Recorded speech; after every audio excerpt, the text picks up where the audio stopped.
Maintenant, on rentre dans le trading. Je vais vous expliquer les 4 grandes phases de marché qui vont vous permettre de savoir lorsqu'on a un marché haussier, marché baissier, puis quand sont les meilleurs moments de vous positionner dans le marché. Là, je veux que vous écoutiez attentivement. Ok? Il y a 4 grandes phases de marché. Fait que la première phase de marché, c'est la phase qu'on appelle accumulation. La deuxième phase de marché, c'est la phase haussière, qu'on appelle aussi en bon jargon de crypto, on va l'appeler hausse, bull run. Ok? Ça peut être bull run.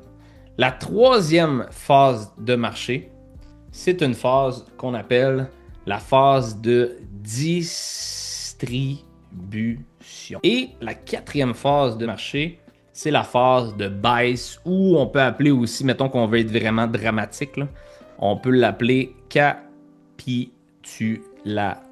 Quand vous comprenez ça, vous comprenez comment ne pas acheter au pire moment et vendre au pire moment.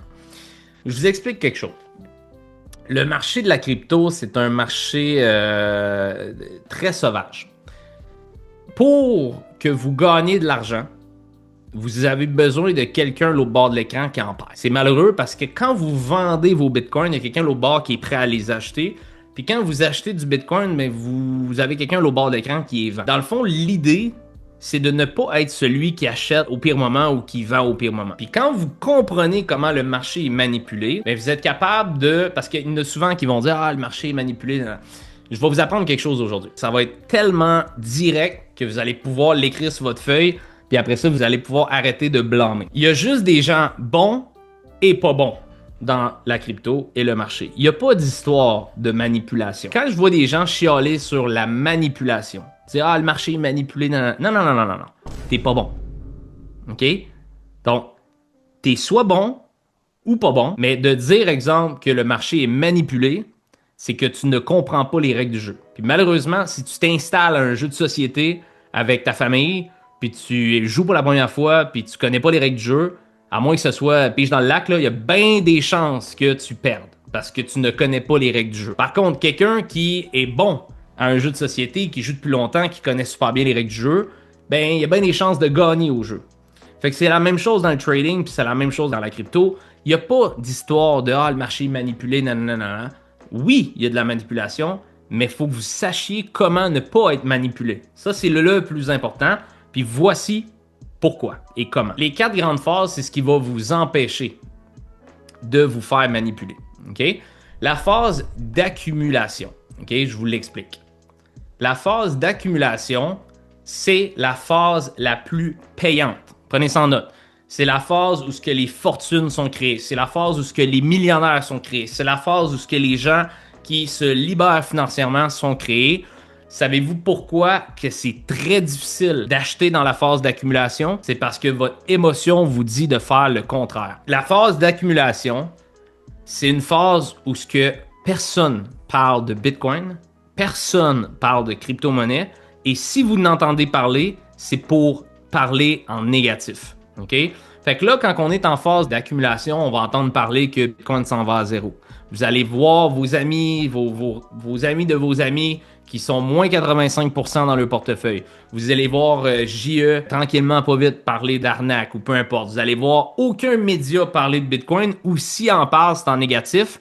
Puis vous allez voir des gens commencer à parler du fameux quantum computer qui va hacker les crypto-monnaies, etc. Bref, vous allez voir soit des affaires négatives si vous êtes déjà dans le monde de la crypto, puis si vous n'êtes pas impliqué en crypto, puis votre algorithme vous en donne pas, bien vous allez juste pas en entendre parler. Généralement, dans ces moments-là, puis le mot le dit, accumulation, que les grosses mains, les gros joueurs vont acheter. Les grosses mains, les gros joueurs vont jamais acheter des tops de marché, ils vont toujours acheter des deals, ils vont toujours acheter dans la zone d'accumulation. Puis la zone d'accumulation, c'est une zone dans le bas du marché que personne parle de crypto, ou si, comme je l'ai dit, ça parle en négatif. Fait que la zone d'accumulation, c'est généralement une durée d'à peu près 1 an. Okay? 6 mois à 1 an. C'est peu volatile. Il va y avoir des petits mouvements haussiers, des petits mouvements baissiers, mais généralement, on va ranger à travers une certaine zone, puis ça va permettre à des grosses mains de pouvoir accumuler du Bitcoin à rabais, mais sans avoir de gros mouvements haussiers pour là, créer de l'attraction sur les réseaux sociaux ou sur les médias. Ils vont garder le prix à travers une certaine zone où ce qu'ils vont pouvoir accumuler en silence pour pouvoir avoir un gros rabais dans le marché sans nécessairement créer de l'excitation dans le marché pour faire pomper le prix. Fait qu'exemple, en 2015, ici, la zone d'accumulation, c'était toute cette zone-là ici, où à ce moment-là, moi, j'étais pas dans la crypto encore, mais probablement que personne n'en parlait. Right? Déjà là, que personne n'en parlait, il y a sûrement personne qui en parlait. La deuxième phase, c'est la phase haussière. La phase haussière, c'est quand on sort du range, ok? C'est quand que, vous voyez ici, on était comme dans un range, ok? Puis là, à un moment donné, boum, on sort, puis là, on part à la hausse, ok? Puis là, on appelle ça la bull run, on appelle ça la phase haussière, ok? Donc, la phase haussière, on va la mettre en verte. Fait que la phase haussière, c'est là où ce que ceux qui ont accumulé, il y a quand même de l'argent à faire. Je suis pas en train de dire que si tu n'achètes pas dans la phase d'accumulation, c'est mieux de pas acheter. Je suis pas en train de dire ça. Je suis en train de dire la meilleure opportunité ever pour acheter n'importe quoi, puis pas juste du Bitcoin, là, du S&P 500, du Nasdaq, c'est toujours dans la zone d'accumulation. C'est une zone, personne n'en parle, tout le monde est négatif, le monde Bitcoin s'en va à zéro, etc. Après ça, quand on brise la structure baissière, on tombe aussi, puis on tombe en bull run, c'est pas que c'est plus le temps d'acheter, c'est que vous devez être plus méfiant, parce que généralement, on a un top de marché qui s'en vient ou on a des moins bonnes opportunités. Fait que la phase haussière, c'est quand que le marché fait des hauts de plus en plus hauts et des bas de plus en plus hauts. Puis là, on est vraiment en montée. OK? Puis ça, généralement, plus qu'on avance dans la phase haussière, plus qu'on va voir des influenceurs sur YouTube, OK, puis des gens sur les réseaux sociaux qui disparaissent dans la phase d'accumulation, on les voit plus. Là, ils commencent à ressortir. Là, le channel YouTube, là, ils recommencent à faire des vidéos puis tout ça. Puis là, ben, les gens consomment énormément de contenu sur la crypto. Puis la phase haussière, on commence tranquillement à entendre parler de Bitcoin puis de la crypto, puis à quel point ça va révolutionner. Puis là, vous avez vu Trump à ses élections parler de crypto. Puis là, après ça, ben, vous voyez le genre. OK? Fait que dans la phase haussière, on a une meilleure traction au niveau du Bitcoin, puis sur les médias sociaux, puis dans les médias. C'est une bonne zone d'achat, la phase haussière. Il y a des bonnes opportunités, mais il faut quand même comprendre que vous devez éventuellement penser à vendre parce qu'on est en phase haussière, puis on n'a pas acheté dans le meilleur timing. Après ça vient la phase où ce que tout le monde perd de l'argent. Donc, tout le monde perd de l'argent à qu'est-ce qu'on appelle la phase de distribution. Puis je veux mettre tellement d'emphase sur cette phase-là parce que je vous le dis, si vous comprenez cette phase-là, vous allez plus jamais de votre vie vous faire manipuler par le marché, puis vous allez comprendre les règles du jeu. La phase de distribution, c'est la phase, moi je l'appelle la phase d'espoir. Fait que la phase d'espoir, je l'ai mis en jaune ici. C'est la phase où ce que le marché il a déjà atteint un sommet. OK? Comme ici en 2017. Le marché a déjà atteint un sommet. Bitcoin a fait, mettons, x20 du bas jusqu'au top. Puis là, t'as tout le monde qui entendait pas parler de crypto à ce moment-là. Ils ont manqué le bateau à ce moment-là. Puis là, ils voient Bitcoin à 19 000. Puis là, ils ont une petite drop. Puis là, ça remonte. Puis là, ils commencent à parler de Bitcoin à 50 000, puis à 60 000, puis nouveau all-time high, puis c'est reparti, puis let's go, puis old season, puis c'est reparti. Puis là, vers votre coiffeuse. Puis là, elle vous parle de Bitcoin. Puis là, vous êtes les deux super excités. La phase de distribution, le mot le dit, distribuer. Qui distribue? J'aime ça reverse engineer. Reverse engineer veut dire, j'aime ça prendre, partir du point Z, puis aller à l'envers. Pas juste faire comme, OK, j'achète du Bitcoin. Mais là, de virer la machine à l'envers puis dire, j'achète de qui, pourquoi, comment, qui perd de l'argent là-dedans, qui gagne de l'argent là-dedans.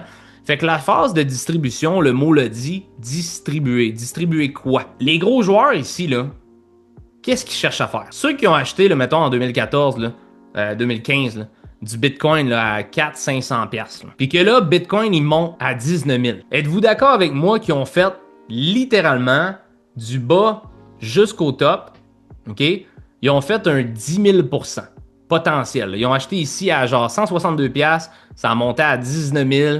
OK? Il y avait un x100 à faire. C'est qui le cave qui vend pas à ce moment-là? On s'entend, là. S'il y a du monde qui a acheté du Bitcoin à 2, 3, 4, 500$, puis Bitcoin est rendu à 20 000, ben, moi, j'ai pas vendu, là. Fait que, indirectement, je suis cave.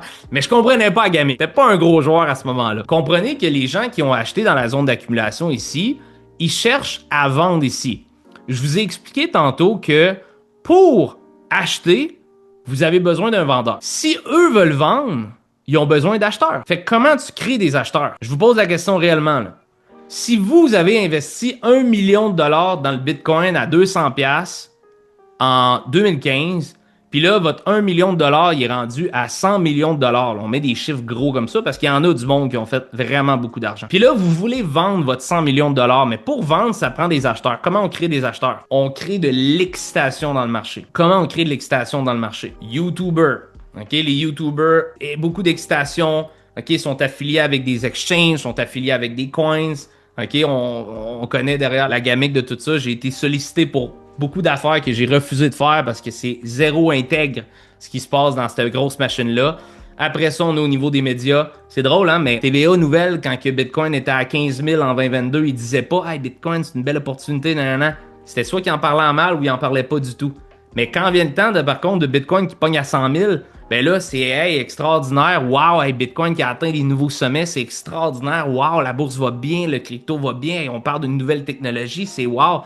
Pourquoi? Ben parce qu'ils cherchent des gens à liquider leur Bitcoin. Ils cherchent des retailers, ils cherchent des gens qui arrivent last minute dans le market, puis ils cherchent à vendre leur crypto pour littéralement cash in un profit. Puis ils vendent à qui? Ben à des gens naïfs qui arrivent dernière minute dans l'émotion, puis achètent des tops de marché.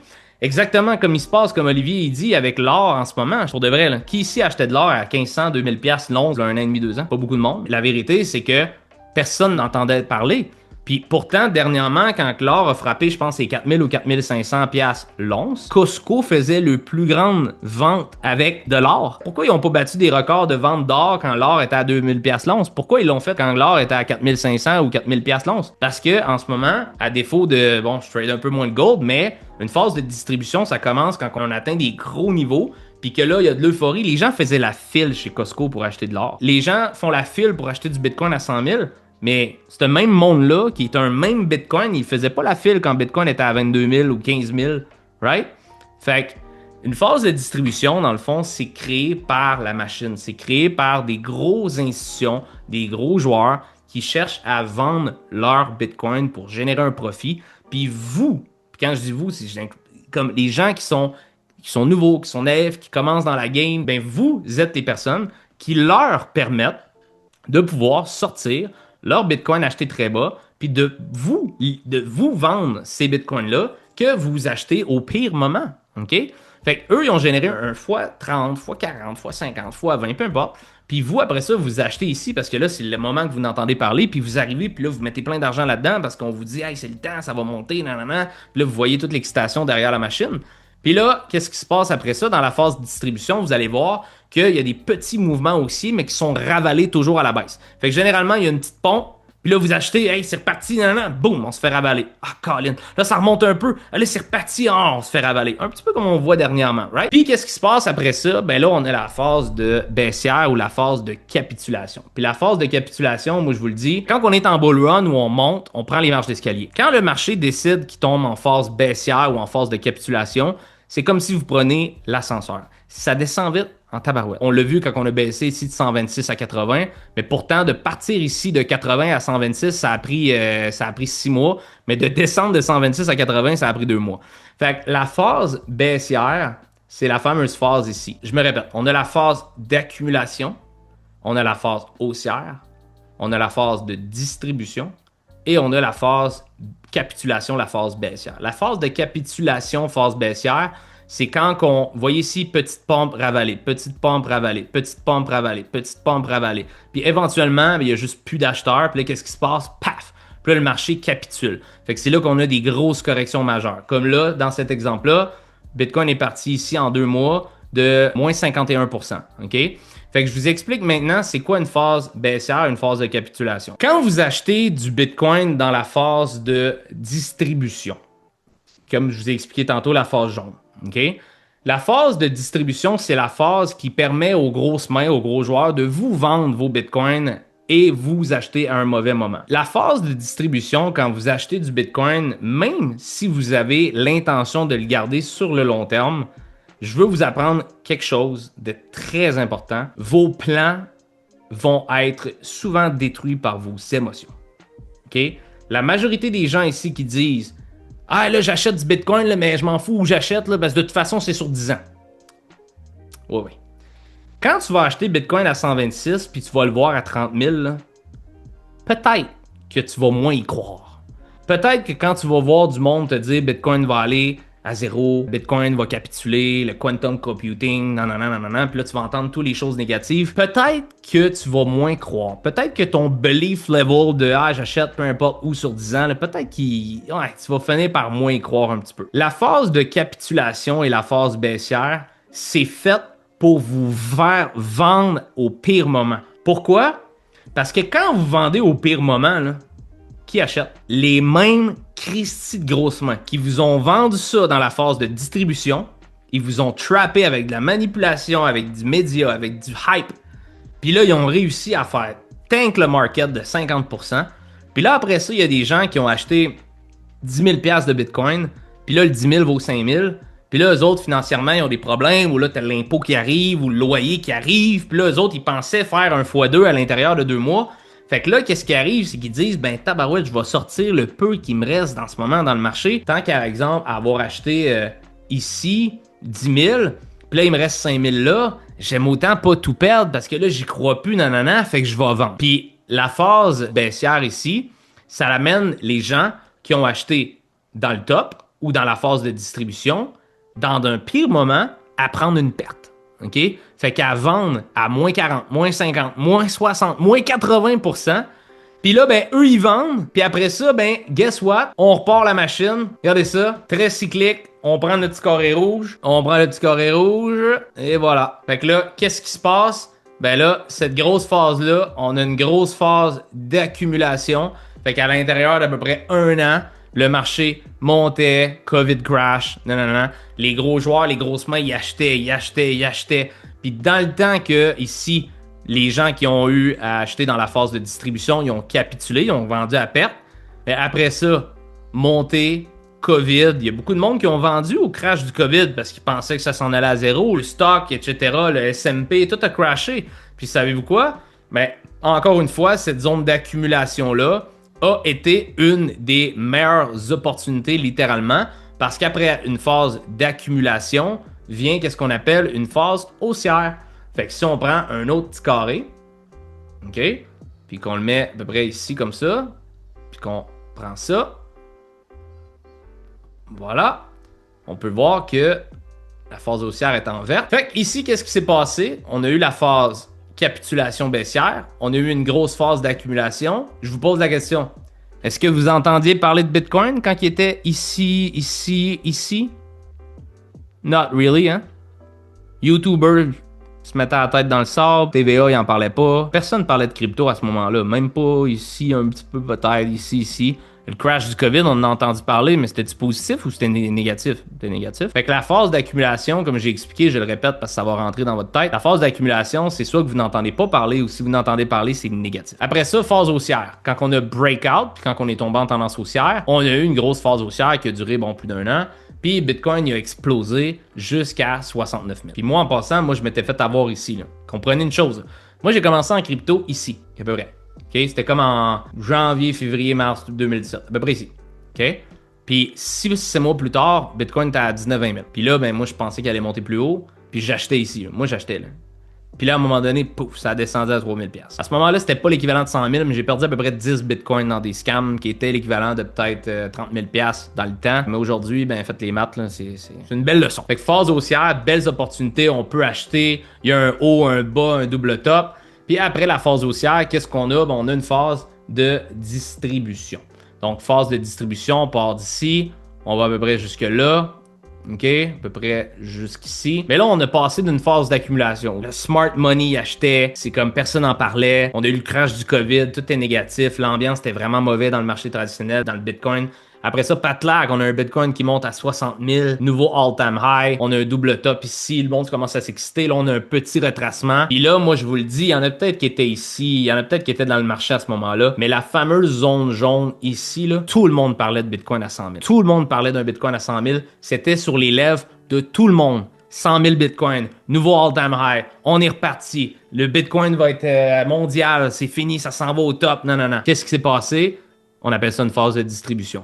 Donc, tout le monde qui avait accumulé dans la phase d'accumulation ici, les gros joueurs, le smart money, les gens qui savent qu'est-ce qu'ils font, ils cherchaient des acheteurs. Comment ils ont créé des acheteurs? Ben du hype, ben de l'excitation. Fait ici, la phase de distribution, à chaque petite pump qu'on avait, ben les gens y achetaient massivement avec de l'espoir qu'on fasse un plus haut. Et puis finalement, qu'est-ce qui est arrivé? Ben la suite, phase baissière. Fait que phase baissière, on peut la mettre à peu près peut-être jusqu'à ici. Après ça, ben le cycle repart. Puis là, en passant, le monde qui ont acheté ici, là, il y en a plusieurs là, qui ont acheté du Bitcoin à 69, 65, 50, qui croyaient là, qu'elle allait monter un plus haut.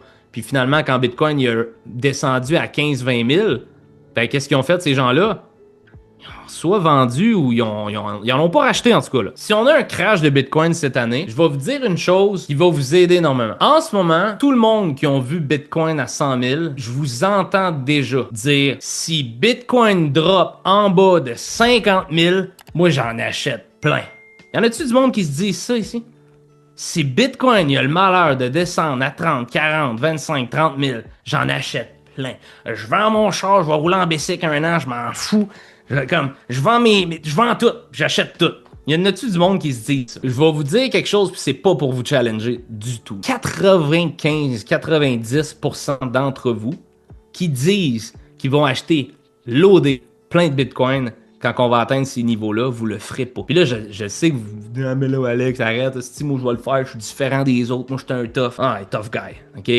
Mais je te dis une affaire. L'émotion, puis en le sachant, c'est différent. Parce que là, on est capable de se protéger. Mais l'émotion que le marché va vous amener, qui va vous manipuler quand on atteint ces niveaux-là, là, vous avez beau avoir la meilleure stratégie sur la planète, si vous n'êtes pas bulletproof, si vous n'êtes pas dans le marché depuis longtemps, si vous n'êtes pas bon pour contrôler vos émotions, vous n'allez pas acheter. Parce que en bas, là, quand c'est le temps d'acheter, là, toutes les raisons de pas acheter vont être là. Ils vont vous parler de Bitcoin, que c'est la fin. Ils vont vous parler d'une récession. Ils vont vous parler de quantum computing, qui va hacker le Bitcoin, la blockchain, c'est fini. Qu'est-ce que j'ai déjà entendu? Ah, la Chine va bannir le Bitcoin.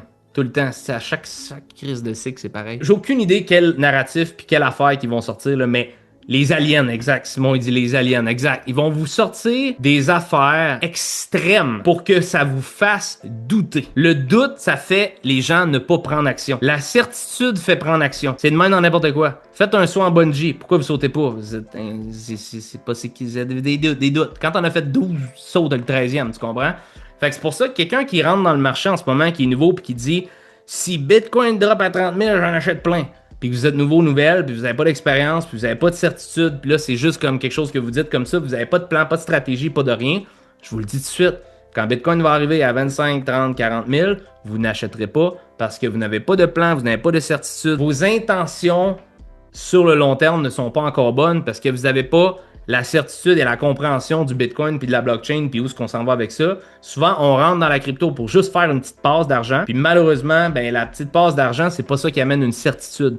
Les gens qui achètent les niveaux très bas, puis les gens qui hold à travers les ups, les downs, les moments difficiles, c'est des gens qui ont une certitude envers le Bitcoin. C'est des gens qui ont une certitude envers le marché. Les gens qui achètent au pire moment, qui vendent au pire moment ou qui achètent pas ou peu importe, c'est des gens qui rentrent juste pour faire une passe de cash rapide. Ces gens-là, souvent, sont pénalisés par le marché. OK? Fait que si vous voulez avoir des résultats dans le marché, si vous voulez faire de l'argent, vous devez avoir un plan. C'est ça qu'on va construire dans la 3e journée. On va faire un plan pour 2026. Mais je vous le dis tout de suite, la raison pourquoi vous n'achèterez pas dans les bas des marchés, c'est que le marché va vous convaincre autrement. Fait que soit vous avez des ordres limites préparés, ou soit vous accumulez en DCA, on va voir ça demain, il y a plein de stratégies qu'on peut utiliser. Mais de juste dire, ah, si Bitcoin va à 30 000, j'en achète plein, je vous le dis tout de suite, vous le ferez pas. Puis quand ça va arriver le moment de plaisir, le piton acheté, là, là, votre femme va vous dire non, j'ai entendu dire que, puis toutes les raisons de pas acheter, ils vont être là. OK? Fait que, la raison pourquoi je vous dis ça, puis je mets de l'emphase là-dessus, quand ça va arriver, là, que vous êtes sur le moment d'acheter, là, puis là, si vous êtes tout émotif, puis là, Bitcoin est moins 60% en rabais, moins 70%, puis là, vous avez envie de pas le faire, puis tout ça, mais vous savez que c'est bon, puis là, vous hésitez, pensez à moi qui vous dit en ce moment, le marché va vous donner toutes les raisons de ne pas acheter quand c'est le temps d'acheter. Puis il va vous donner toutes les raisons de ne pas vendre quand c'est le temps de vendre. Il y en a-tu ici, en haut de 120, 125 000, 115 000 Bitcoin, ils savaient que c'était le temps de vendre, mais ils n'ont pas vendu parce qu'ils étaient émotifs puis ils avaient peur que ça monte plus haut? Il y en a-tu que ça est arrivé? Plein de monde. Pourquoi? Parce que le marché cherche à vous manipuler. Puis vous ne connaissez pas les règles du jeu. OK? Fait que le fait que quand Bitcoin atteint un nouveau sommet comme 126 000 qu'on a vu en octobre, Malgré le fait que, écoute, j'ai fait des calls d'urgence, guys. Hein. Ceux qui sont dans la communauté, j'ai fait des calls d'urgence sur YouTube. J'ai dit, je vends tout, je vends tout, je vends tout. C'était mon gros thumbnail d'octobre. Je vends tout aussi. Là, le monde m'écrivait, t'as tout vendu? Je suis comme tout. Genre, comme tout de chez tout, là, tu sais. Je pense que le seul Bitcoin qui me reste, là, je pense que c'est le totem en cadeau que j'ai eu ici, là. C'est la seule affaire qui me reste, là. Fait que, sinon, j'ai tout vendu. Ah, puis ça aussi.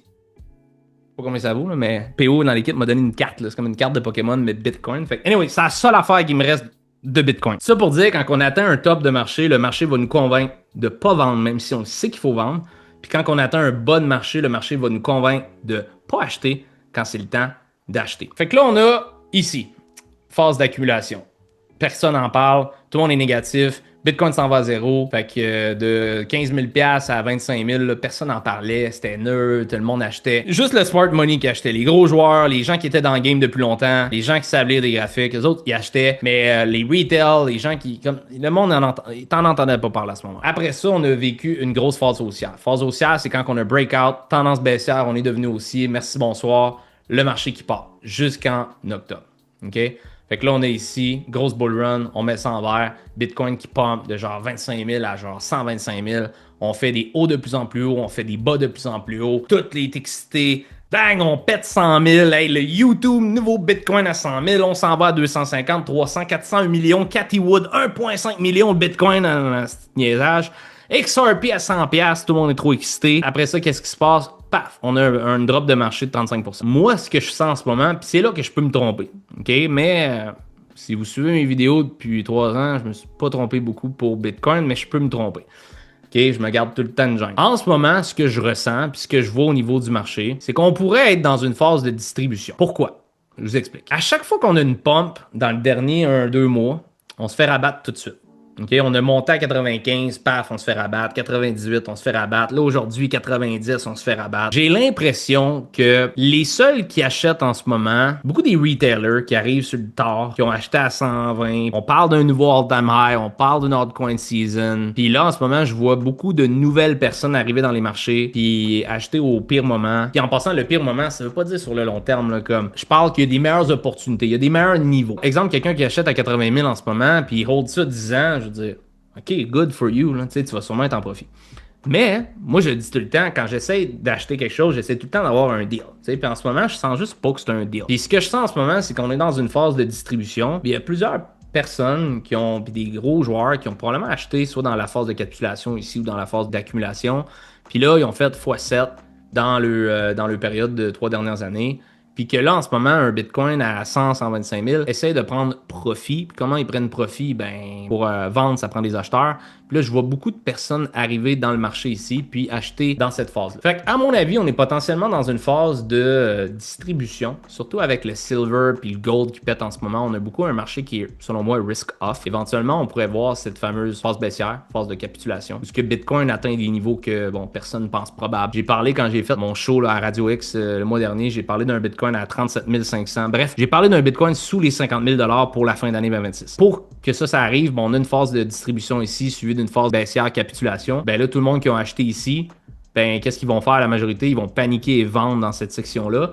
Puis après ça, ben peut-être revivre une phase d'accumulation ici pendant peut-être une période d'un an où ce que personne parle de Bitcoin, les médias en parlent pas, les YouTubers se cachent la tête dans le sable parce qu'ils vous ont dit d'acheter ici, puis là, ben vous êtes rendu ici, fait qu'ils osent plus se connecter pour faire des lives, fait qu'ils se sentent pas bien. Là. Moi, je sens qu'on est potentiellement dans cette phase-là en ce moment. On va potentiellement vivre une phase de distribution, vivre une phase baissière, revivre une phase d'accumulation, puis après ça, moi, je crois que éventuellement, on va revivre une grosse phase haussière où ce que là, Bitcoin va atteindre des nouveaux sommets. Puis je pense qu'on est vraiment dans une phase très cyclique. OK? Il faut juste être capable de contrôler ses émotions puis de comprendre les cycles. Parce que Bitcoin est très cyclique comme le S&P 500. Si on regarde le S&P 500, là, ça se trade différemment. Mais tu as des phases d'accumulation comme ici. Tu as des phases haussières.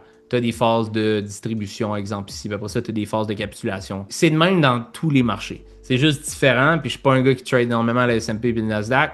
Mais exemple que je me pencherais à vraiment vouloir devenir un master trader du S&P 500 ou du Nasdaq, il faut comprendre que les marchés souvent sont très cycliques. Puis phase accumulation haussière, distribution baissière, ça fonctionne dans n'importe quoi, puis sur toutes les unités de temps en passant. Là, comme là, je vous ai montré vraiment une vue plus macro long terme de Bitcoin. OK? Mais même sur des plus petites unités de temps, il y a quand même ces phases-là. Il y a des traders qui achètent à certains moments, qui cherchent à vendre à d'autres. Ça, c'est les 4 phases du marché. Je répète pour que tout le monde comprenne bien. Phase d'accumulation, c'est la phase rouge. La phase rouge où ce que vous n'entendez pas parler de Bitcoin ou si vous entendez parler, c'est négatif. C'est la phase généralement que seuls les vieux joueurs dans le marché ou le smart money, on va l'appeler comme ça, ils achètent. Souvent, les retailers sont pas là. Ils achètent pas parce qu'ils n'entendent pas parler puis ils ont oublié c'était quoi le Bitcoin. Je connais beaucoup de monde que quand Bitcoin a atteint 100 000, ils ne savaient même pas. Bitcoin, je pense qu'il avait atteint comme 15-16 000 en 2022. Puis là, il était rendu comme à 100 000. Il venait de pogner 100 000. Puis là, je pense que j'étais au gym. Puis là, j'avais un gilet Club Crypto. Puis là, il y en a un qui était comme Ah, ça marche encore, ça, la crypto, puis le Bitcoin. Puis je suis comme Ouais, le Bitcoin, il a pogné 100 000. Ah, ouais, je pensais que c'était mort. Puis je pensais que ça c'était. Je pensais que je l'avais vu dropper. Puis je suis comme Tu sais, faut que vous compreniez une chose, le monde qui décroche là, quand la bull run finit, il décroche pour vrai. Là. Comme les seules personnes qui restent accrochées dans le marché, c'est des gens qui sont vraiment des joueurs qui veulent être présents sur le long terme ou des gens qui sont dans le club ou dans des communautés ou qui sont moi j'appelle ça around the fire. Tu sais, si tu restes around the fire, ben tu vas rester à l'affût du prix, puis où ce qui est rendu, puis lire les cycles, etc. Si tu es juste là pour faire de l'argent rapidement, puis tu rentres dans le bull run, tu décroches dans le bear market. Dans la phase de distribution, c'est plate. Dans la phase baissière, tu décroches. Puis à un moment donné, ben, t'achètes pas dans le bon moment parce que t'es plus là. Puis tu reprends juste quand t'entends un TVA dire Hey, Bitcoin a pogné 300 000. Ah ouais, c'est pas mort ça. Puis là, ben, tu rembarques. Puis là, la roue part, mais t'es tout le temps du mauvais bord de la roue, tu sais. Fait que quand tu comprends ça ici, ça te permet de comprendre que la phase d'accumulation, c'est la phase légendaire qu'il faut acheter. La phase haussière, tu peux continuer à acheter, mais prévention, à un moment donné, il faut vendre. La phase de distribution, c'est la phase où si tu es capable, tu vends chaque rebond dans le marché, puis ça te permet de sortir. Si tu n'es pas capable de sortir au top de marché, la phase de distribution, ça te permet de sortir en limitant les pertes. Puis après ça, la phase capitulation baissière et la phase d'accumulation, c'est les deux phases légendaires que tu veux acheter. Mais si on part, mettons, ici jusqu'à là, mettons, c'est 22 mois. C'est presque 2 ans. Si on prend, mettons, ici jusqu'à là, c'est 16 mois. Tu sais, vous n'avez pour comme 1 an et demi à avoir des bons rabais dans le marché, là. Tu sais, si on regarde ici du bas à là, 22 mois. Ici, si on regarde, mettons, si on le prend ici, du bas jusqu'à là, vous avez minimum 1 an, OK, où ce que le marché, généralement, quand il range dans la phase baissière accumulation, vous avez quasiment 1 an où ce que vous pouvez accumuler, pas nécessairement au bottom, mais à des niveaux extraordinaires pour faire un méga profit pour la prochaine bull run, OK?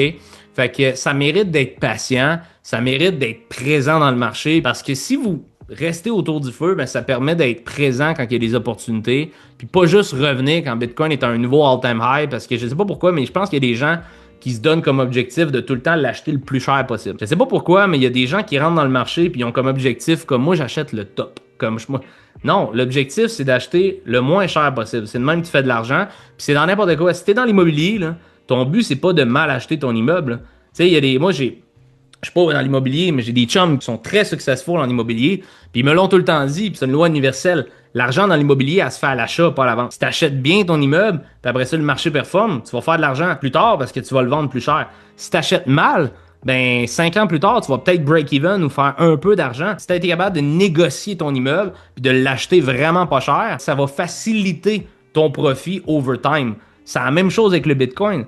Si tu l'as acheté à 126 000 ton Bitcoin, c'est correct, tu as quand même un Bitcoin. Mais s'il monte à 200 000, ouais, tu l'as travaillé fort en tabarouette pour vivre un peu de profit. Mais si tu l'as acheté à 30 000 puis il est rendu à 200 000, tabarouette, là, le gain est intéressant, mais pourtant, c'est le même Christie de Bitcoin, c'est la même immeuble, mais ton argent, tu le fais à l'achat, pas à la vente. Parce qu'à la vente, tu vas en faire en même place. Si tu décides qu'un jour, tu vends tes Bitcoins à 250 000, la différence entre faire 30% de profit ou 300% de profit, c'est l'achat. Fait que quand que vous achetez du Bitcoin ou quand vous achetez de la crypto-monnaie, posez-vous la question, est-ce que j'achète un deal? Faut que vous soyez cheap. Tu sais, comme, je le trouve cher. Tu sais, jouer au gars qui rentre là, au Mexique là, dans la petite shop de sacoche de cuir fausse, là, puis tu sais, jouer, je sais pas s'il y en a qui aiment jouer à ça, là, tu sais, ils rentrent là, puis 35$, c'est cher un peu, puis là, je vais aller voir l'autre à côté, puis là, il court après toi. Non, viens, 20$, puis là, t'es comme, c'est 2 pour 20, puis là, tu négocies avec, puis là, finalement, tu snaps un deal. Comment tu te sens quand tu sors de là? sens comme si t'avais pogné un deal. T'es comme, hey, le gars, il m'a pas eu, tu sais. Moi, c'est de même que j'essaie de me sentir quand j'achète du Bitcoin. J'essaie de sentir comme si je sors un 2 pour 1, deux sacoches en cuir. Une est affichée à 40$, j'en sors deux pour 20$. Comme le gars, il fera pas d'argent que moi ici.